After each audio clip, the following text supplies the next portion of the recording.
चंद्रयान-3 का लैंडर बुधवार शाम 6:04 पर चांद की सतह पर उतरा था। भारत का परचम चांद पर शान से लहरा रहा है। एक एक भारतीय आज गौरवान्वित महसूस कर रहा है, लेकिन ये सब इतना आसान नहीं था। हम आपको बताएंगे कि कैसे चांद पर छपा अशोक का स्तंभ। सबसे पहले तो ये अहम था कि चंद्रयान-3 की सॉफ्ट लैंडिंग हो। इसके लिए कुछ दिन पहले से ही चंद्रयान की स्पीड को कम करने की प्रक्रिया यानी कि डीबूस्टिंग शुरू कर दी गई थी। सॉफ्ट लैंडिंग के 2 घंटे 26 मिनट बाद रोवर भी इससे बाहर आ गया। रोवर 6 पहियों वाला रोबोट है। अगले 13 दिन तक ये चांद की सतह पर चलेगा। इसके पहियों में अशोक स्तंभ की छाप है। जैसे जैसे रोवर चांद की सतह पर चलेगा, वैसे वैसे अशोक स्तंभ की छाप छपती चली जाएगी। भारत के चंद्रयान-3 ने चांद के दक्षिणी ध्रुव के पास उतरकर इतिहास रच दिया।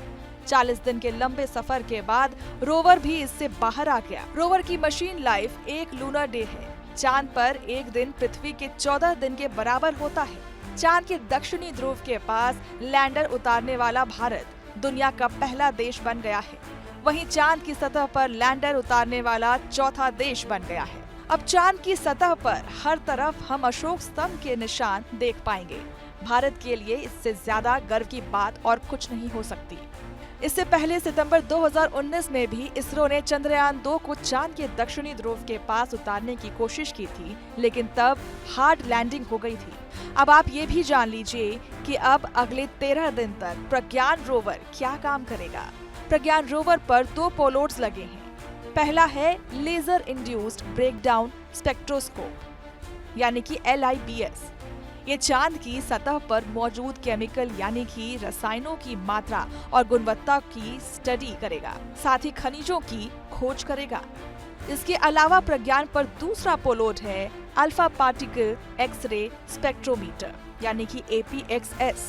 ये एलिमेंट कंपोजिशन की स्टडी करेगा, जैसे कि magnesium, aluminium, silicon, potassium, calcium, tin और लोहा।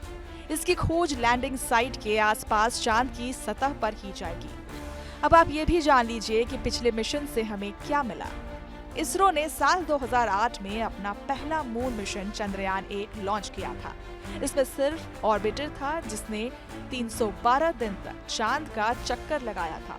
चंद्रयान-1 दुनिया का पहला मून मिशन था जिसने चांद में पानी की मौजूदगी के सबूत दिए थे। इसके बाद 2019 में चंद्रयान-2 लॉन्च किया गया था। इसमें ऑर्बिटर के साथ लैंडर और रोवर भी भेजे गए। हालांकि ये मिशन ना तो पूरी तरह से सफल हुआ था और ना ही फेल। चांद की सतह पर लैंड करने से पहले ही विक्रम लैंडर टकरा गया था और इसकी क्रैश लैंडिंग हुई थी। हालांकि ऑर्बिटर अपना काम कर रहा था। चंद्रयान-2 की गलतियों से सबक लेते हुए चंद्रयान-3 में कई अहम बदलाव किए गए हैं।